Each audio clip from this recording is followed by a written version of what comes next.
아멘. 은혜로운 찬양과 여러분의 헌신에 찬사와 감동을 다시 한번 표현합니다.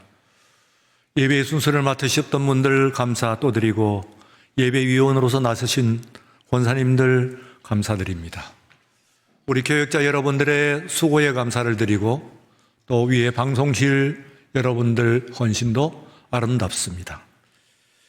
오늘은 대림절 두 번째 주일입니다.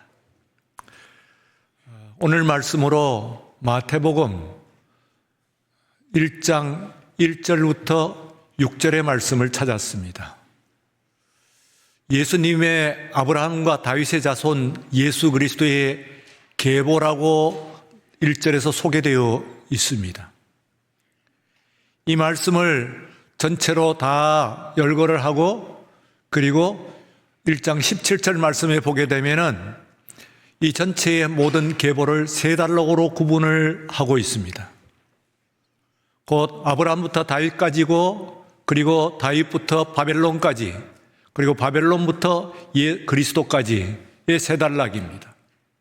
각각 14대로 구성이 되어 있습니다. 대충 계산을 해보면은 약 500년 정도로 계산될 수가 있습니다. 국가의 정상 수명이라고 일컫는 500년입니다. 그러므로 이것이 그냥 나누어진 것이 아니고 이것도 하나님의 나라가 이루어지는 과정이라고 하는 것을 우리에게 설명을 해주고 있는 말씀이라고 볼 수가 있습니다. 그 말씀 가운데 첫 번째 단락입니다. 곧 아브라함부터 다윗까지를 오늘 읽었습니다. 14대를 우리가 보게 됩니다. 이 말씀 가운데서 이미 예수 그리스도가 나타나고 있고 그리고 하나님의 역사가 나타나고 있는 것을 볼 수가 있습니다. 단락을 절로 나누어 가지고 함께 오늘 좀 살펴보고자 합니다. 그 첫 번째 1절은 아브라함 다윗의 자손 예수 그리스도의 계보라 하는 말씀으로 나옵니다. 이 모든 역사는 예수 그리스도의 일어로서 회복되고 예수 그리스도에 의해서 성취되고 예수 그리스도에 의해서 완성되는 역사라고 하는 것입니다. 단순한 어느 계보의 나열이 아니라고 하는 것을 우리가 알 수가 있습니다. 2절 말씀입니다. 2절 아브라함이 이삭을 낳고 이삭이 야곱을 낳고 야곱이 유다와 그의 형제들을 낳고 하는 이야기인데 창세기의 구약 첫권인 창세기의 가장 많은 부분을 차지하고 있는 내용에 나타나고 있는 인물들입니다. 말하자면 우리의 신앙의 원조들이고 또한 전설과 같은 그런 위치를 차지하고 있는 사람들이라고 이야기할 수가 있습니다.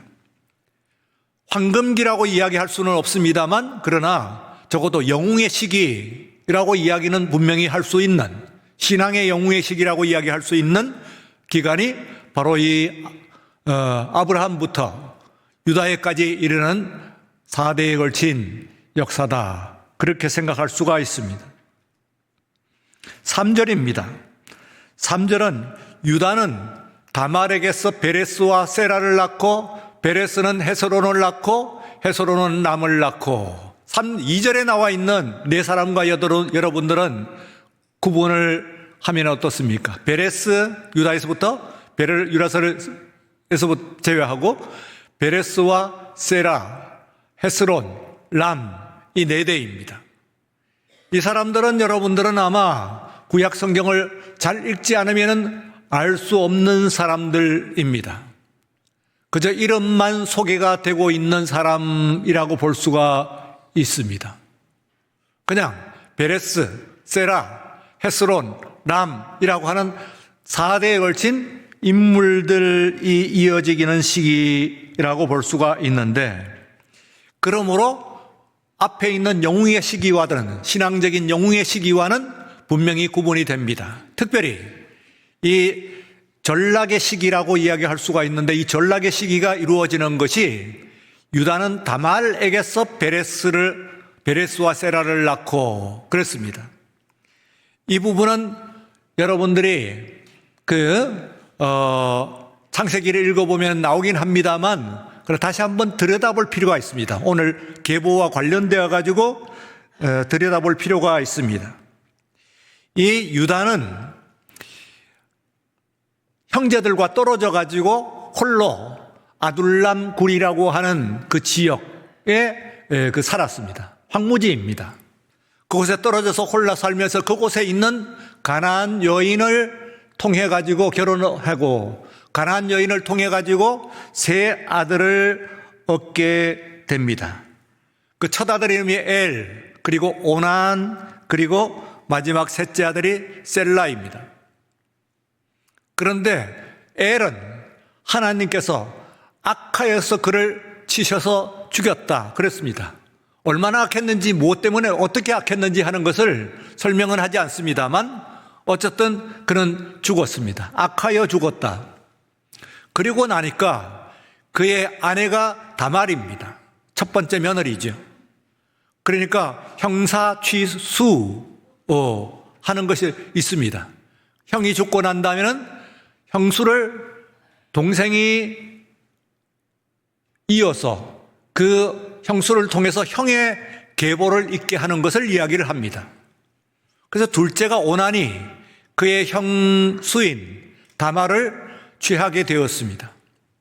그런데 이 사람이 그 형의 후손을 잇기를 기뻐하지 않습니다. 그래서 땅에 설정했다. 그런 사건이 나옵니다.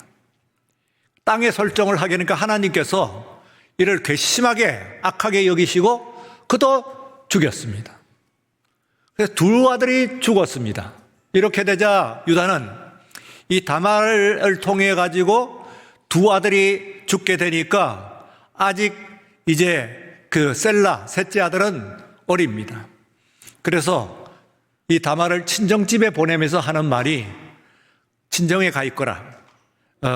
그런데 이 셀라는 아직 어리니까 이제 결혼을 할 수 있을 정도로 장성을 하게 되면 너를 부르마 하고 그 다말을 보낸다. 실제 그 속마음은 아들 둘이가 이미 그 여인을 통해 갖고 죽었기 때문에 이제 셋째 아들을 그나마 보존하고자 하는 조처였다고 할 수가 있습니다. 그런데 이 다말도 그것을 압니다. 이미 친정집에 가 있는데 그때로부터 이제 인연이 끊어진 거예요. 감감무소식입니다. 근데 어느 날 시아버지가 자신의 지역으로 온다는 소식이 들려서 이 여인이 그 창녀로 변장을 합니다. 창녀가 입는 복장이 있어요. 그리고 얼굴을 가리고 있으니까 이 유다가 객지에 나와서 말하자면 이 창녀를 얻게 됩니다. 그런데 이 여인이 그 몸값으로 뭘 요구를 하냐면 그 인장과 끈과 그리고 지팡이, 상대방이 가지고 있는 그 나그네로 나와 있으니까, 지금 객지에 나와 있으니까 그 인장과 그리고 또한 지팡이와 끈, 이것을 요구를 합니다.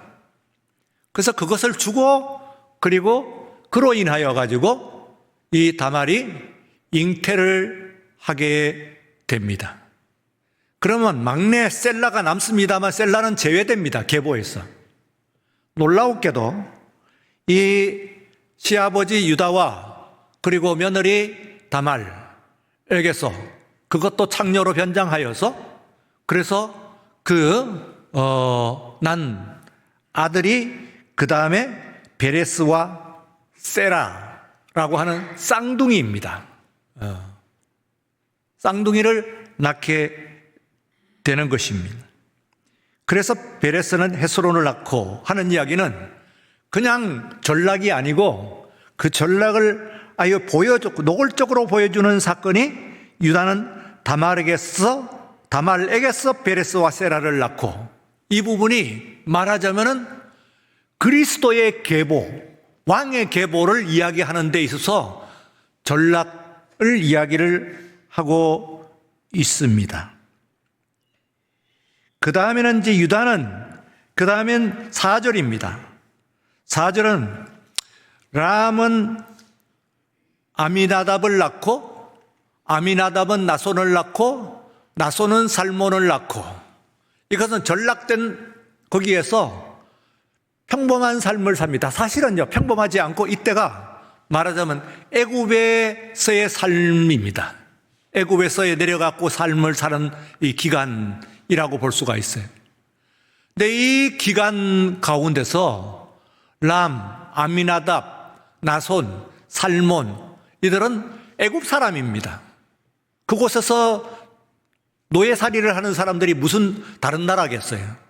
나라를 잃고 자기의 모든 것들을 잃어버린, 주권을 잃어버린 노예살이니까 세상에서 애굽 사람으로서 살았다, 그렇게 생각을 할 수가 있습니다. 그래서 여기에 이 사람은 말하자면 세상 사람들의 이야기, 하나님이 없는 이야기입니다. 이들이 하나님을 섬겼겠어요? 아닙니다. 하나님이 없는 삶을 그냥 살아가는 거예요. 보통 사람의 시대요, 세속적인 삶의 시대라고 이야기할 수가 있습니다. 세상 속에서 세상 사람들과 조금도 다름이 없는, 하나님이 없는, 하나님이 잊혀진 불신앙의 시대를 살아가는 시대가 바로 이 시대입니다. 그래서 하나님 없이 그냥 세속적으로 세상적인 삶으로 이어지는 시대가 이렇게 오랫동안, 무려 400년 동안 있었다, 그렇게 여러분들이 생각하시면 됩니다. 오랜 기간 하나님이 없는 시대가 4세기에 이어지는 그런 시대가 있습니다. 그리고 이제 5절에 이릅니다.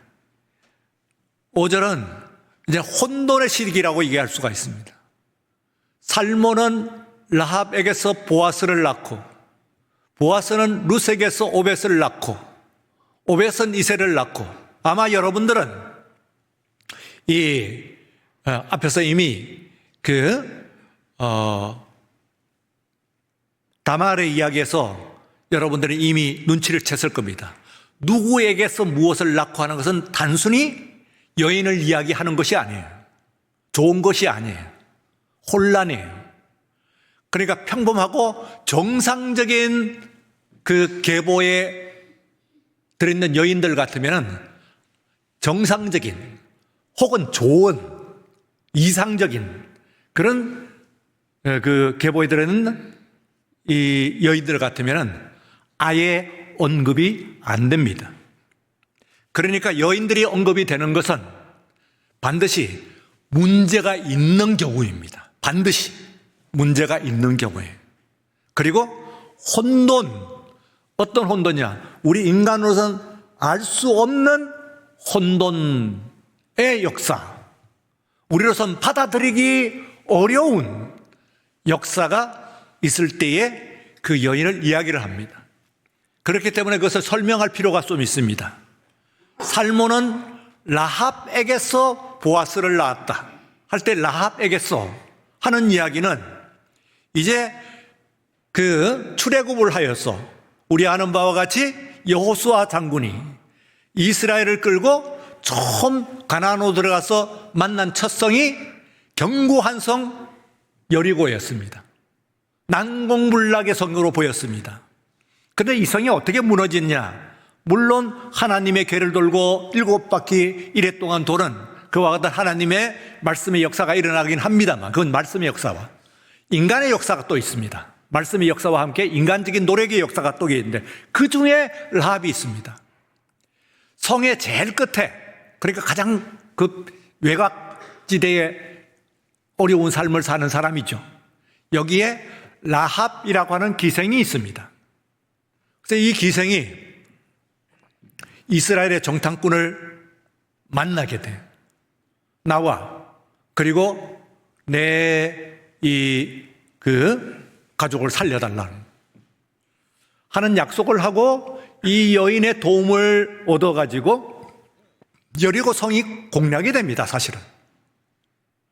그래서 여리고에 있는 모든 사람들은 다 죽었어요. 남녀노소를 불문하고 다 죽음에 이르렀는데 오직 라합만 살아남았습니다. 가나안 여인, 그것도 기생.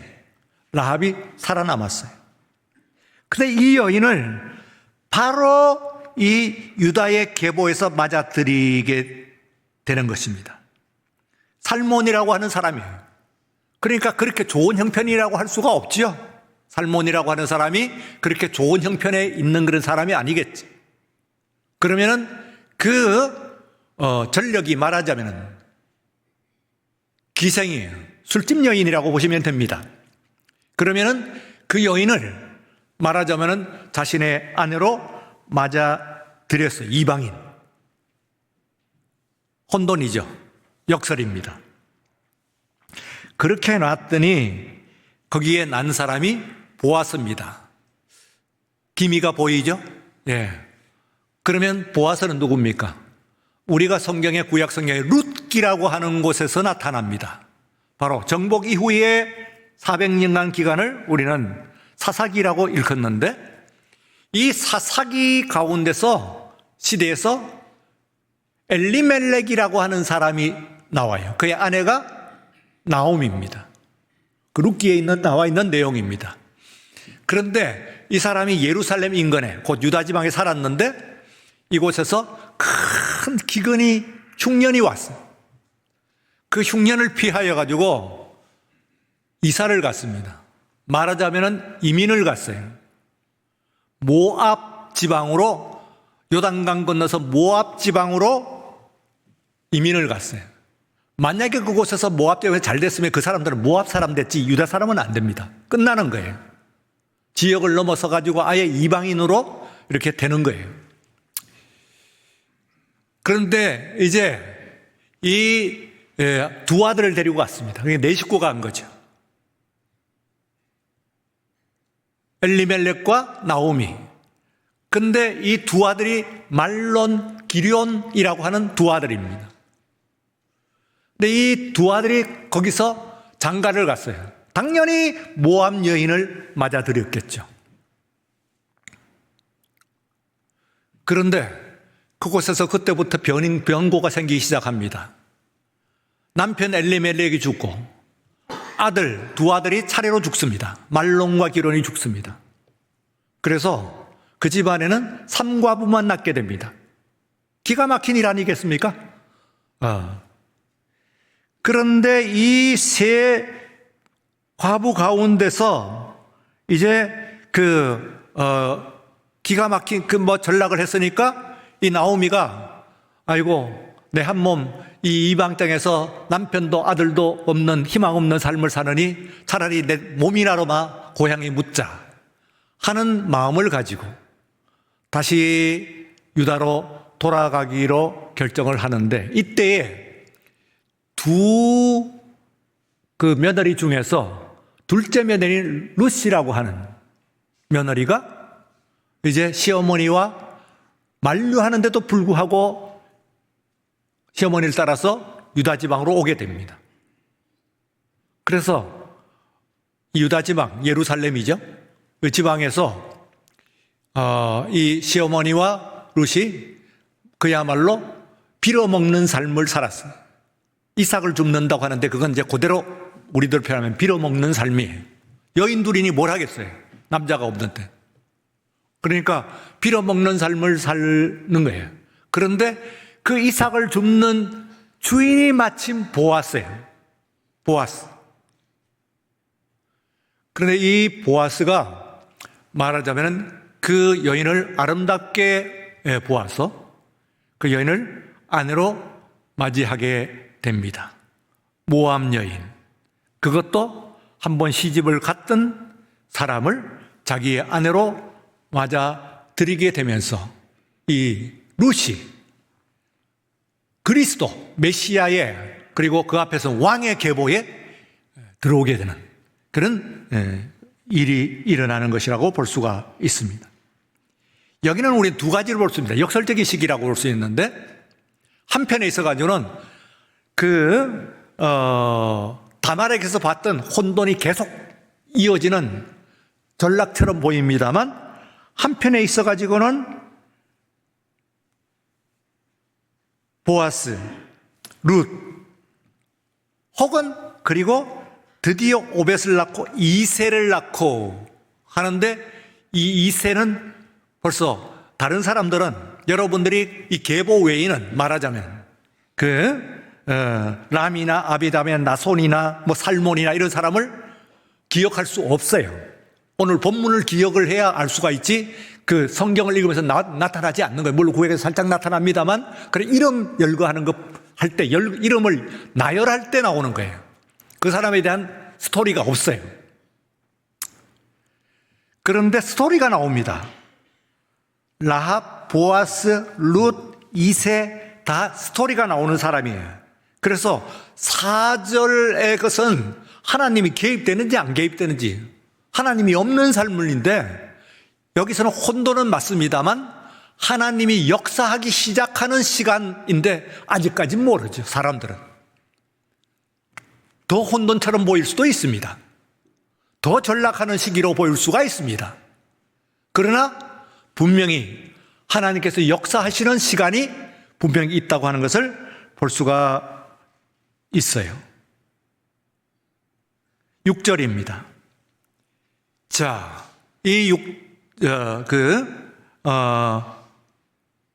6절은 이새는 다윗 왕을 낳으니라. 말할 것도 없이 저나 여러분이나 모두 다윗 왕 모르는 사람은 이 가운데는 없을 겁니다.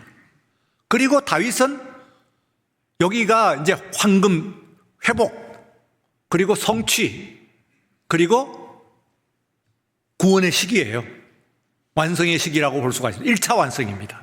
물론 여기서 이게 1차 완성밖에 되지 않는 것은 혼돈이 계속되고 있는 부분은 있습니다. 인간의 최고의 완성, 그 이스라엘이 지금 현재 이스라엘도 전 이스라엘의 역사를 통해 가지고 지금도 이스라엘 사람들이 21세기 이스라엘이 꿈꾸는 시대가 있습니다. 골든에이지. 다윗 때를 회복하기를 원하는 거예요. 더도 말고 덜도 말고 다윗 왕 때와 같은 시기로 돌아가는 것을 이스라엘 사람들은 구하는 거예요. 수천 년이 지난 지금에도 그런 정도로 완성된 시기가 말하자면 다윗입니다. 근데 이 다윗 왕이 이새의 8번째 아들 중에서 말째 아들이에요. 그리고 뒤에 다윗은요, 지금 8명의 아내를 통해 가지고 10명의 왕자가 있어요. 그리고 또한 첩들을 통해서 또 10명의 왕자가 있어요. 정식 아내를 통해서 8명의 정식 아내를 통해 가지고도 10명의 왕자가 있고, 그리고 또한 첩들을 통해서도 10명의 왕자가 있어요. 도합. 다윗의 피를 이은 왕자라고 할 수 있는 사람은 20명입니다. 그 중에서 왕이 될 수 있는 자격이 있는 사람은 최소한 10명입니다. 그 중에서 3사람은 우리가 이야기를 해야 됩니다. 첫 번째는 그 중에서 첫 번째 아들, 10명의 왕자들 중에서 첫 번째 아들, 암논. 그런데 이 사람이 이제 죽었어요.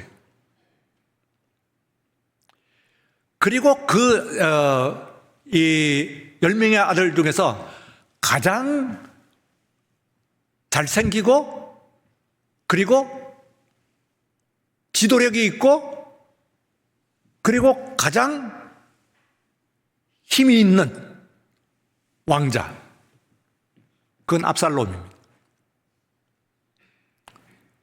그 인간으로 보게 되면은 AAA 점수를 다 받는 사람인데 제외가 돼요. 약점이 있죠. 나타나죠. 그러니까 인간이 완벽하게 봐도 그건 아니라는 거예요.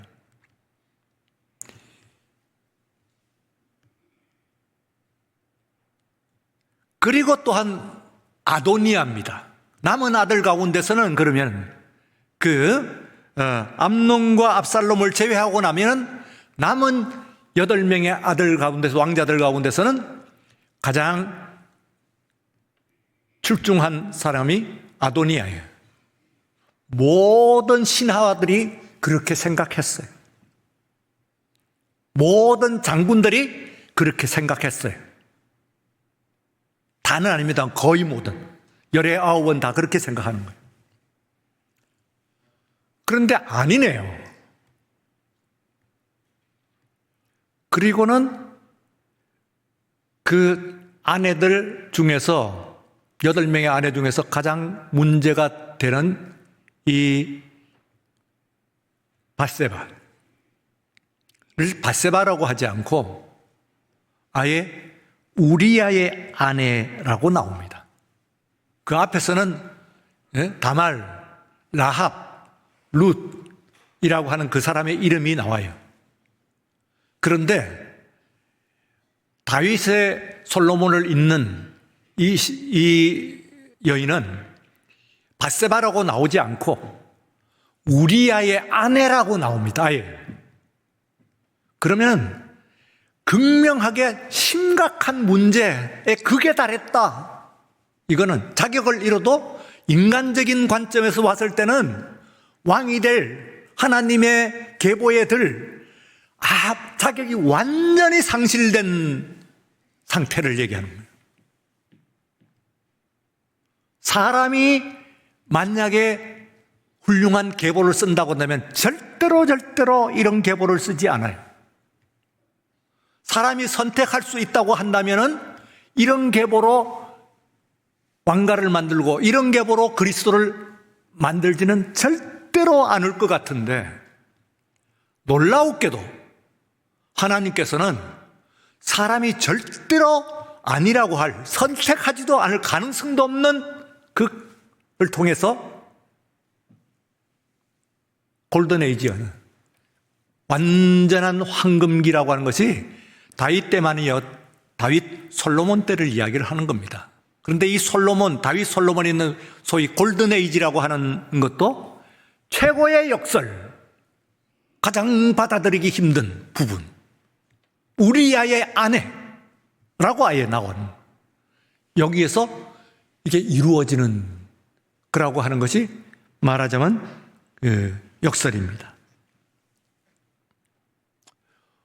오늘의 말씀은 그러므로 1절부터 6절까지가 첫 14대 500년이에요.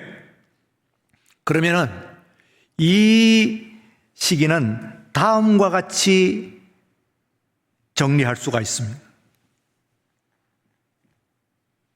첫 번째, 우리는 다 같이 읽겠습니다. 우리는 하나님의 역사를 알 수가 없다. 다만 우리는 하나님의 역사를 살 뿐이다. 우리가 역사는요, 히스토리라고 영어로 되어 있어요. 전에 제가 말씀을 드렸죠. 히스토리는 히스 스토리예요. 그의 이야기예요. 더 엄밀하게 말하면 그분의 이야기입니다. 하나님의 이야기가 히스토리거든요. 그러니까 우리는 하나님의 역사에 포함되어 있고 살기는 해요. 그러나 우리는 절대로 하나님의 역사를 다 인식할 수는 없어요. 다만 우리는 하나님의 역사를 살 뿐이에요. 이 사실이 오늘 1절부터 6절의 말씀을 통해 가지고 보여주는 말씀이에요. 살긴 살아요.